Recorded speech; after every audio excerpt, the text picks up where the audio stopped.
Bom dia, meus amados irmãos em Jesus. É com muito carinho que estamos aqui, iniciando o nosso sábado com o nosso coração voltado a Jesus. Nestes minutinhos que nós nos dedicamos a estar aqui, acolhendo uma passagem do Evangelho segundo o Espiritismo, acolhendo um ensinamento no nosso coração, uma mensagem de esperança, uma mensagem de consolação para todos nós. Este é um momento que nos convida a ter um pouco de paz nos pensamentos, um pouquinho de serenidade na nossa alma, para que possamos, da melhor forma possível, acolher o ensinamento de hoje em nosso coração. Bom, meus amados irmãos em Jesus, lembremos que hoje nós daremos sequência a uma passagem que nós iniciamos a reflexão dela ontem, porque é uma passagem que ela é separada em dois itens, o item 1 e o item 2. Ontem nós dedicamos a olhar um pouquinho focado no item 1, que é apenas o versículo do Evangelho de Mateus, que é o momento que Jesus está ali guiando os apóstolos para o serviço no bem.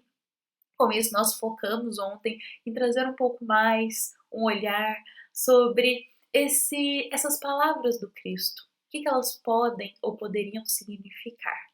E hoje nós vamos focar aqui justamente no que o Evangelho segundo o Espiritismo nos esclarece, é um novo ponto de vista para nós sobre esse trecho.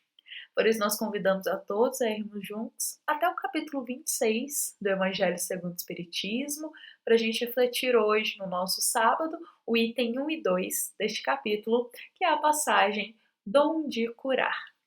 Para iniciarmos a nossa reflexão de hoje, é essencial nós compartilharmos aqui e também lermos juntos o trechinho do Evangelho de Mateus, que se encontra no capítulo 10, versículo 8, que a nossa passagem nos rememora, que é o momento em que Jesus está de frente para os apóstolos e está esclarecendo eles sobre o serviço voltado ao bem. E nesse momento, Cristo diz a eles: curai os enfermos, limpai os leprosos, ressuscitai os mortos, expulsai os demônios. De graça recebestes, de graça dai. Então, Cristo, após passar aqui uma explanação, explicando um pouco mais sobre as atividades do serviço no bem que os apóstolos realizariam, ele finaliza afirmando: de graça recebestes, então de graça dai.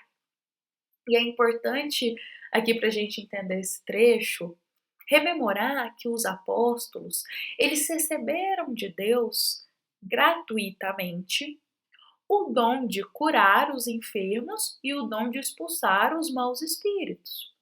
Por outras palavras, estamos dizendo aqui que os apóstolos receberam a luz da mediunidade gratuitamente de Deus, com a possibilidade de servirem ao caminho do bem, com a possibilidade de servirem de instrumento para os bons espíritos. E como instrumento no caminho do bem para os bons espíritos, eles teriam a possibilidade de realizar curas de alguns irmãos que estavam enfermos, como também auxiliar na doutrinação de muitos irmãos que estavam sendo por vezes obsediados.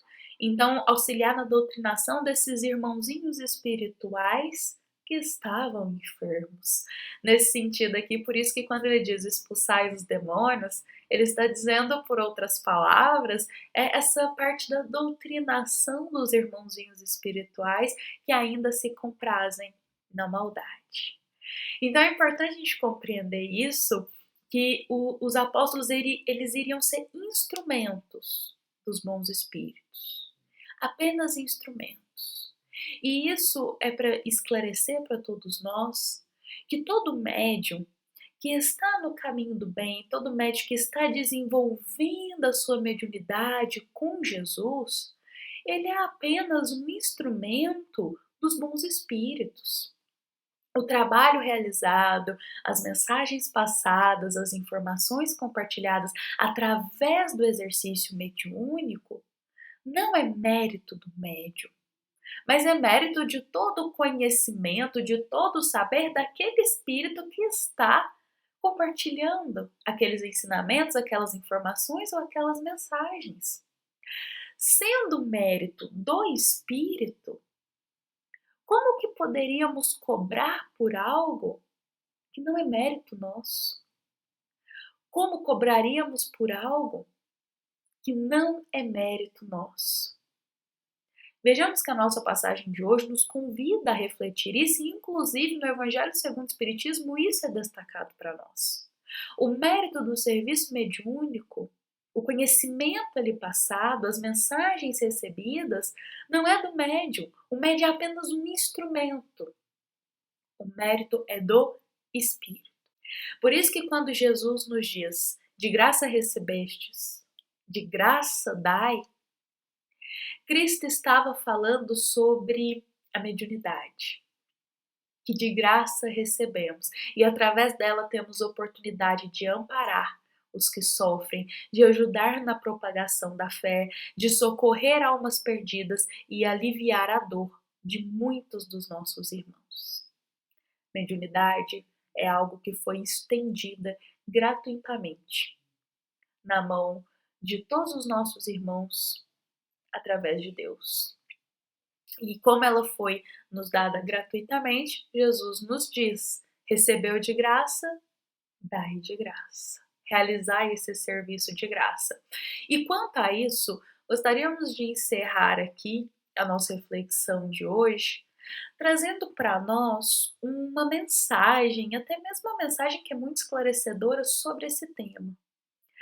Uma mensagem que vem nos falar um pouquinho sobre o exercício da mediunidade, sobre como é sério esse serviço voltado ao bem, sobre a necessidade de desenvolvermos isso com Jesus, desenvolvermos isso em trabalho, em cooperação com Deus, tendo esclarecimento, tendo muito discernimento desse serviço que estamos realizando. Então, essa mensagem, que é ditada pelo espírito de Miramês e psicografada por João Nunes Maia, é uma mensagem muito esclarecedora e necessária para todos nós e que se harmoniza perfeitamente as palavras do Evangelho segundo o Espiritismo. Então hoje nós vamos encerrar lendo aqui com todos essa mensagem. E aliás, essa mensagem vocês podem encontrar ela na íntegra no livro Segurança Mediúnica. A gente sempre compartilha aqui, já é algo que a gente faz nos nossos evangelhos diários, as obras, quando a gente traz uma mensagem fora do Evangelho segundo o Espiritismo, para somar o Evangelho segundo o Espiritismo, para harmonizar, a gente acha importante compartilhar as obras de onde foram tiradas essas informações. Então, esse livro aqui, Segurança Mediúnica, uma obra ditada pelo espírito Miramês, psicografada por João Nunes Maia. E Miramês, ele vai destacar para a gente, esclarecendo ainda mais sobre esse trecho do Evangelho, dizendo para todos nós: o exercício mediúnico deve ser gratuito e, mesmo assim, deve saber o que estás fazendo para fazê-lo certo. Não sejas influenciado por falsas desculpas de que um médium pode viver da mediunidade. O médium deve viver do suor do seu rosto, como é simbolizado o trabalho no livro sagrado. Ele não é diferente dos outros homens. Estamos trabalhando para o nosso próprio bem. Quem vende os talentos que Deus lhe deu, sofrerá a falta deles no caminho para a espiritualidade. E nesse momento, Miramês, ele vai começar aqui a narrar para nós o que acontece e como chegam esses irmãos lá no estado da erraticidade, lá no estado espiritual, após deixar a matéria, como esses irmãos que abusaram desse dom gratuito da mediunidade que Deus concedeu, como que esses irmãos chegam lá, após terem abusado da mediunidade.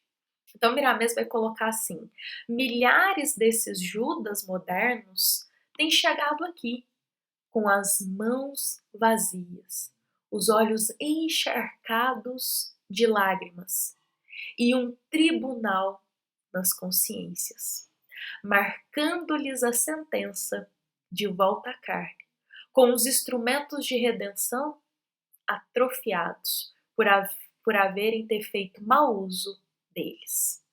É o choro e o ranger de dentes que muito é falado no Velho Testamento. É nesse sentido que chamamos os novos discípulos do Cristo, que estão sendo chamados e escolhidos pela misericórdia do Senhor para um bom comportamento, porque quem não vigia e não ora não sabe o que há de ser do seu destino. Vou dar uma pausa aqui, tem mais um trechinho final dessa mensagem. Uma pausa aqui só para explanar um pouquinho, que Miramês diz que muitos irmãos que abusaram do exercício mediúnico na vida material, ao chegarem na vida espiritual, eles chegam lá com as mãos vazias. Mãos vazias em que sentido? O que fizeram com os instrumentos que foi lhe concedido para serviço no bem? Nada. Então as mãos vão chegar vazias.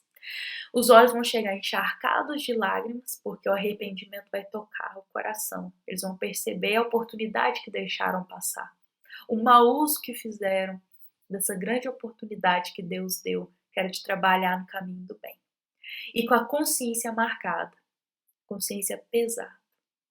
E aí vão ter a oportunidade de voltar sim à carne, mas dessa vez já vão voltar com um instrumento de redenção atrofiado, porque fez mau uso anteriormente, então dessa vez já vai com um pouquinho mais de dificuldade para o exercício mediúnico.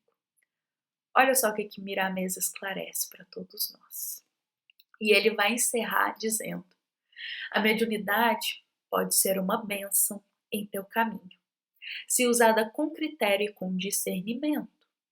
Acima de tudo, nós te aconselhamos que, em todos os momentos em que fores exercitar a mediunidade em favor de alguém, convides o Cristo para assisti-la e testemunhar as tuas intenções para com ela. E nesse balanceado das tuas emoções, o Mestre poderá te indicar o melhor caminho. Assim se encerra esse trecho de Miramês que nós trouxemos aqui hoje. Antes de todo exercício mediúnico, ele nos fala: convidemos a Jesus para estar presente conosco naquele momento, testemunhando a nossa intenção, que seja uma intenção de amor, que seja uma intenção de amparo e auxílio ao próximo, que seja a intenção de fazer a vontade de Deus naquele momento. Então Miramês diz: convide ao Cristo para estar sempre contigo no exercício mediúnico, para que o Mestre lhe guie para o melhor caminho naquele momento. Então essa mensagem é a mensagem que vai encerrar aqui a nossa reflexão de hoje. Harmoniza muito bem as palavras do Cristo: de graça recebestes, de graça dai. E também harmoniza muito bem o esclarecimento do Evangelho sobre o exercício mediúnico, sobre as mensagens, os conhecimentos passados ali não serem mérito nosso. E por não ser mérito nosso, não há como cobrarmos por isso, porque foi um dom concedido a todos nós gratuitamente por Deus, para que a gente pudesse trabalhar no bem. Então, meus amados irmãos em Jesus, levemos esse ensinamento no nosso coração. Todos os irmãos que tiverem interesse de conhecer um pouquinho mais sobre esse tema, nós convidamos a leitura completa da nossa passagem do Evangelho segundo o Espiritismo. Fiquemos em paz, fiquemos com Jesus. Esperamos que da melhor forma possível tenhamos esclarecido aqui sobre o tema de hoje, com muito respeito e com muito carinho a todos os nossos irmãos. Lembramos que essa é uma mensagem do Centro Espírita Luiz Gonzaga de Luminares, a todos os corações que estiveram aqui, nos ouvindo e nos acompanhando. Fiquemos em paz, fiquemos com Jesus. Que assim seja.